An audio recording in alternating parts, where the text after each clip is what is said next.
Exactly. So సినీ ఇండస్ట్రీలోకి రావాలనే intention ఎవరిని చూసి ఇన్స్పైర్ అయ్యి వచ్చారు అప్పట్లో? ఫేవరెట్ హీరో ఎవరు మీకు? రచయితగా ఎవరు? నాకు చెప్పు చెప్పు శ్రావణి, సారీ. చెప్పండి మీరు. అది నేను కృష్ణ గారి ఫేవరెట్ని. ఓ ఓకే. సినిమా ఇండస్ట్రీ రాకముందే కృష్ణ గారి చూడటానికి వెళ్ళేవాడిని. కృష్ణ గారు అప్పుడు ఎలక్షన్లో దెబ్బతేలి కంటికి. అమ్మో దెబ్బతేలినంటే కూడా నేను నా ఫ్రెండ్ వెళ్ళాం విజయ్ గార్డెన్స్లో. అప్పుడు డ్యాన్స్ పాట చేస్తున్నాడు. నమస్కారం సార్ అన్న అంటే, కాకాని సార్ మాది పెద్ద కాకాని సార్ అంటే మా గుళ్ళోనే ఆయన పేరు పెట్టారు. శివరామకృష్ణ ఆయన పేరు యాక్చువల్గా. ఓకే. కృష్ణ అంటారు.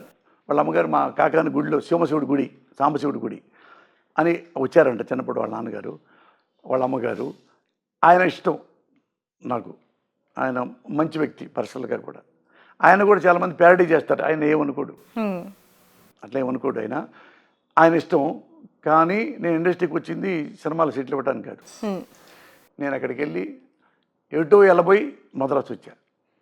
ఏ దుబాయ్ వెళ్ళబోయో, ఇంకో చాడ వెళ్ళబోయో, ఏదో ఏమవుదాం అనుకున్నారు యాక్చువల్గా?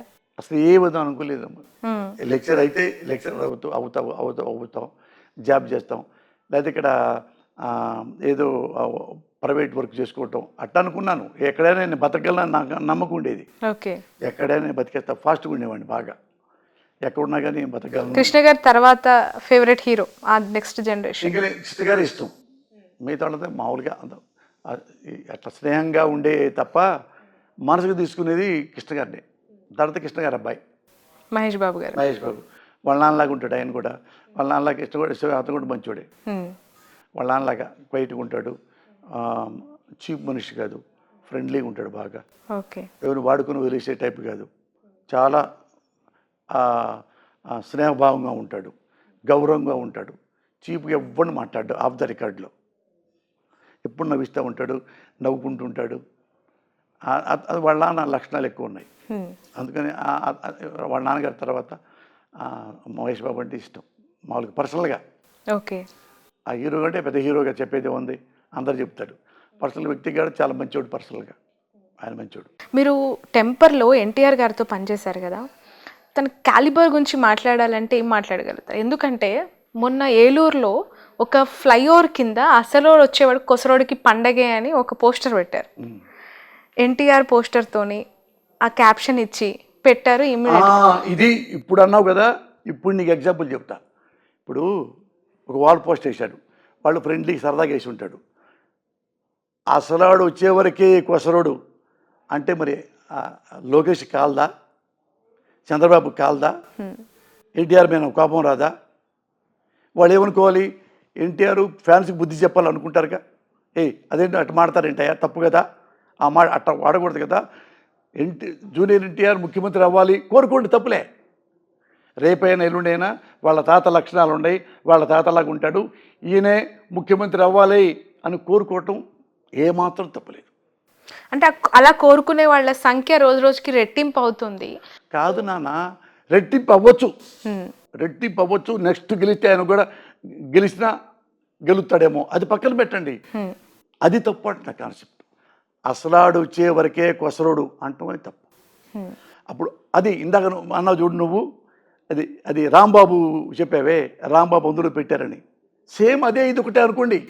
ఇక్కడ రాంబాబుని ఎందుకు తేలిగ్గా తీసుకోవాలి, అక్కడ ఎందుకు సీరియస్ తీసుకోవాలి చెప్పండి మరి. ఓకే. ఆడ సీరియస్ తీసుకున్నారు, మీరు సీరియస్ తీసుకోవాలా? అతను సీరియస్ తీసుకోవడా లోకేష్? వాళ్ళ నాన్న కోపం రాదా? అట్లానే ఈ మంత్రి గారి కోపం రాదా? అంటే దగ్గర నుంచి చూసారు కదా మీరు ఎన్టీఆర్ గారిని, వాళ్ళ వ్యక్తిత్వాలకి సంబంధించి వాళ్ళ క్యాలిబర్కి సంబంధించి డిస్కషన్ వచ్చినప్పుడు లోకేష్ గారిని అలాగే ఎన్టీఆర్ గారితో కంపేర్ చేసినప్పుడు ఎలా ఉంటుంది? మీరు దగ్గరగా పనిచేసిన వ్యక్తిగా ఏం చెప్పగలుగుతారు, అంటే సీఎం క్యాండిడేట్గా? అమ్మా వాళ్ళ క్యారెక్టర్ నాకు తెలియదమ్మా. అన్ని ఇక్కడ కూర్చొని నేను జడ్జిని కాదు, వాళ్ళ క్యారెక్టర్ ఏంటి అంటే ఒక సినిమాలో కలిసి మీరు ట్రావెల్ చేశారు. అవి అన్నెసరీ అంటే కారణం ఉంది నాకు. ఎందుకంటే ఏమి చెప్పగలం అంటే, ఎన్టీ రామారావు బాగా యాక్ట్ చేస్తాడా, జూనియర్ ఎన్టీఆర్ తీయకల ఎన్టీఆర్ అనొచ్చు. ఎన్టీఆర్ బాగా యాక్ట్ చేస్తాడా, one of the best performer. ఇంకా నా మనసులో చెప్పుకోవాలంటే తెలుగు ఇండస్ట్రీలో అందరు ఆర్టిస్టుల కంటే నెంబర్ 1 ఆర్టిస్టు ఎన్టీఆర్.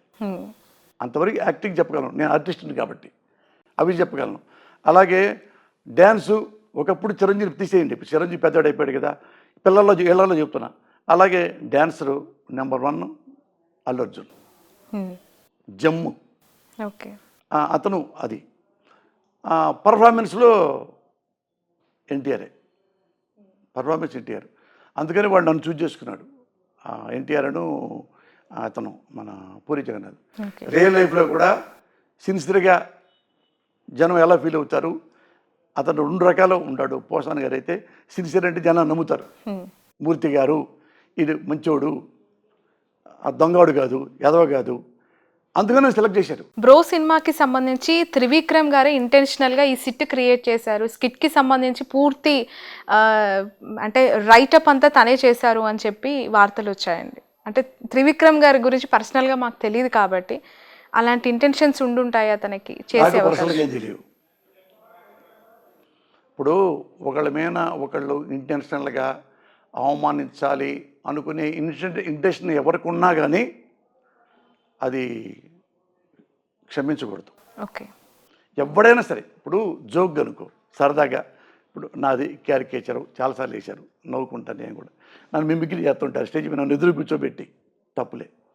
అలాగే పవన్ కళ్యాణ్ కానీ, చిరంజీవి కానీ, నాగబాబు కానీ, నాలంటోడు కానీ, ఇట్లా వాళ్ళంతా విఐపీస్ కదా, వాళ్ళ మీద సరదాగా కామెడీ చేసి ఇస్తే తప్పులే. నువ్వు ఎవడైనా సరే, ఈ సినిమా ఆ సినిమా అని అంటలా, ఎవరైనా సినిమా మాధ్యమాన్ని వాడిని అవమానించడానికి ఈ క్యారెక్టర్ పెట్టరా అంటే తప్పు. అది ఎవడైనా సరే తప్పు. లేదు సరదాగా పెట్టాం అంటే టేక్ ఇట్ ఈజీ, తప్పేం లేదు. ఓకే. నా గురించి ఎవరి గురించి పెట్టుకోవచ్చు. ఇప్పుడు నువ్వు ఇవాళ నన్ను పెట్టావు, రేపు నిన్ను పెట్టుకుంటా, ఏమో తప్పే ఉంది, అందులో తప్పేం లేదు.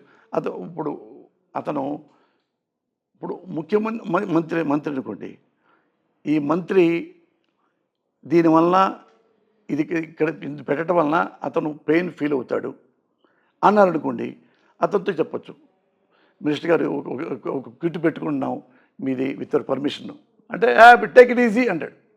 అదే వద్దే నా మీద ఎందుకు అది పెడతారు, నేను ఆర్టిస్ట్ని కాదు కదా, నేను కూడా ఆర్టిస్ట్ అయి ఉంటే అప్పుడు నువ్వు పెట్టవచ్చు. లేదా కామెడీగా ఉందనుకో అది పెట్టచ్చు. ఇది అక్కడ డ్యాన్స్ చేశాడు, ఇక్కడ డ్యాన్స్ చేస్తున్నాడు, అందరితో వదిలేయి, అరే ఒరే మరి కూడా ఆర్టిస్ట్ని. ఆర్టిస్ట్గా చాలా సినిమాల్లో పనిచేశారు కదా, ది బెస్ట్ క్యారెక్టర్ మీకు హార్ట్ టచింగ్ క్యారెక్టర్ ఏది? అవి ఒకటే లేదు శ్రావణి, నేను ఎన్ని ఒకేలా చూస్తా. నేనేం చూస్తానంటే పొద్దున వెళ్తా, సాయంత్రం వస్తా. అందరికీ ఏంటంటే మార్నింగ్ 9కి వస్తాను, ఈవినింగ్ 6-6:30కి వచ్చేస్తా. ఎప్పుడు వన్ డే కూడా ఒక 10 నిమిషాలు కూడా లేట్కి వెళ్ళను. ఎప్పుడు వెళ్ళా ఎంతో నా జీవితంలో 35 ఏళ్లలో టైం అంటే టైంకి వెళ్తా. 9కి వెళ్ళను, చీకట్లో నైట్ షూట్లు చేయను. అట్లా చాలామంది సినిమాలు అడిగారు, బాలకృష్ణ సినిమా చేయనని చెప్పాను, చిరంజీవి గారి సినిమా అడిగారు, చేయలేదు. అది చిరంజీవి గారి సినిమా చూడు, అది గుర్రం మీద వెళ్తాడే, మన ఈ మధ్య తీశారు సినిమా ఖైదీ. ఖైదీ కాదు, గుర్రం ఈ మధ్య తీశారు. ఆచార్య కాదు, అతను సురేందర్ రెడ్డి డైరెక్టరు. ఓకే. అది ఉయ్యాలవాడ నరసింహారెడ్డి. ఓకే. ఓకే. అందులో ఒక బ్రిటిషరు తెల్లవాడి వేషం అడిగారు 12 రోజులు. ఎప్పుడు ఈ టైమింగ్ అన్నాం అంటే నైట్ టైం ఉంటుంది అంటే చేయనని చెప్పి. పెద్ద హీరోదైనా కూడా ఎవరైనా చేయను. అట్లా 40-50 సినిమాలు మనిషి. ఎందుకలా నైట్ టైం ప్రాబ్లం? ఉద్యోగంలాగా ఉండాలి నాకు సినిమా అంటే. నెక్స్ట్ సినిమా జీవితం కాదు, సినిమా జీతం కోసం, నా కుటుంబం జీవితం కోసం. ఈ జీతం కోసం డే నైట్ పనిచేస్తే ఎప్పుడు నా పెళ్ళాం బిడ్డలతోనే తిరగాలి, ఈ డబ్బులు ఏం చేసుకోవాలి. నైట్ టైము, నైటు తెల్లగడ 2 దాకా ఉంటుంది అన్న షూటింగ్. అలాగే మళ్ళీ పూరి జగన్నాథ్ గారి సినిమా ఉంది, ఇది మన బాలకృష్ణ గారి సినిమా, అది ఏదో అది బాలగారి లేటెస్ట్ బాలయ్య తీశాడు ఆయన. అక్కడ అల్యూమినియం ఫ్యాక్టరీలో నైట్ టైం పైసా వసూలు, దానికి అది 12 రోజులు అడిగారు. నైట్ మార్నింగ్ తెల్లారి 4 దాకా ఉంటుందండి, బాగుంటుంది క్యారెక్టర్ అంటే. నైట్ ఇది ఆయన నాకు ఇష్టమే, ఆయన మంచి వేషం ఇచ్చాడు నాకు, ఇది టెంపర్లో కూడా. ఆయన డైరెక్ట్గా నేను చేయలేను, నైట్ టైం చేయనండి, నేను రాను. మళ్ళీ ఓన్ ఫిల్మ్ కూడా వాడు కొడుకు సినిమా కూడా అడిగాడు, నేపాలు అటు వెళ్ళాలి, అటు రాజస్థాన్, అట్లా డే నైట్ మంచులో. అవి నేను చేయలేను సార్, నా వల్ల కాదు సార్. మార్నింగ్ వస్తా 9 to 6, 8:30కి వెళ్తా. సినిమాలే ప్రపంచం, సినిమా లేకపోతే జీవితమే లేదు, పిచ్చి ఇంకా అని అనుకునే వాళ్ళకి మీరు ఇప్పుడు చెప్తున్న పాయింట్స్ అన్ని చాలా టిపికల్గా కనిపిస్తాయి. అంటే ఉద్యోగం లాగా ఉండాలి సినిమా. నువ్వు సినిమా ఇండస్ట్రీకి చెప్తారుగా, ఇండస్ట్రీకి వెళ్ళి ఒకసారి. అంటే అలా అనుకునే వాళ్ళకి మీ నుంచి చాలా నేర్చుకోవాల్సి ఉంటుంది. ఏం మెసేజ్ ఇస్తారు యంగ్స్టర్స్కి అవకాశాల కోసం? అది వాళ్ళు తెలుసుకోవాలి. నాకేం ఇష్టం అంటే, నేను మ్యారేజ్ చేసుకున్నా, నాకు భార్య బిడ్డలు ఉన్నారు. పగల షూటింగ్కి వెళ్తాం, నైట్ ఇంకో షూటింగ్కి వెళ్తాం, తెల్లారగట్ట 4 దాకా వస్తాం, అలసిపోయి వస్తాం. అప్పుడు మా ఆవిడ మేలుకొని 12కి పడుకుంటుంది. తెల్లారి తలుపు కొట్టాలి వచ్చి 4కి. అప్పుడు ఆమె నిద్ర ఉండదు. అప్పుడు నేను అన్నం తినలేను, ఆమె సరిగా అన్నం తినలేదు. ఆ పిల్లలు ఏమో తలుపు కొట్టి నైట్ తలుపు కొట్టి ఎవరంటే నాన్న వచ్చాడని వాళ్ళు నిద్ర లేస్తారు. ఇప్పుడు ఎవడైనా ఏ ఉద్యోగం చేసినా, ఏ వ్యాపారం చేసినా కుటుంబం కోసం, నా కోసం, నా కుటుంబం కోసం, నా జీవితం కోసం, మా పిల్లల భవిష్యత్తు కోసం, ఇవన్నీ పక్కన పెట్టి ఈ డబ్బు కోసమే ఉంటే కుటుంబం అనిపించుకోదు. నేను ఫస్ట్ సినిమా లేకపోయినా పరులా ఎక్కడికి వెళ్ళను, నువ్వు ఉన్నావు ఇక్కడే కూర్చొని చూడు. నేను ఎప్పుడు ఏ క్లబ్లో నీకు కనపడినావు, పబ్బుల్లో కనపడినావు, మందు తాగను, సిగరెట్ తాగను, పానపారాగా వేయను, చూడటానికి దొంగళ్ళ కనపడతా, తాగుమూతుళ్ళ కనపడతా, నేను తాగను. ఎప్పుడు ఏ క్లబ్లోకి వెళ్ళను. ఇక్కడ నేను కూర్చున్నానంటే 10 ఏళ్ళైనా సరే నేను మావిడ ఎక్కడే కూర్చుంటాను, కబుర్లు చెప్పుకుంటా. టైం పాస్ ఏంటి అయితే? నాకు ఇదే, నా కుటుంబమే నాకు టైంపాస్. ఓకే. ఖాళీ సమయాల్లో అంటే కొంతమంది బుక్స్ చదువుతూ ఉంటారు, కొంతమంది పాత సినిమాలు చూస్తూ ఉంటారు కదా, అలా 24 గంటలు మా ఆవిడ పిల్లలతోనే టైంపాస్ చేస్తా, టీవీ చూసుకుంటాం. ఇప్పుడు పెద్దోళ్ళు అయిపోయారు కదా, ఒకరేమో బయట దేశంలో ఉన్నారు, ఇంకొరేమో సినిమాల్లో బిజీ అయిపోయారు అంటున్నారు. సో చెప్పాక నీకు చెప్పాక నెలకి 15 రోజులు నెక్స్ట్ ఇయర్ నుంచి ప్రపంచ యాత్ర.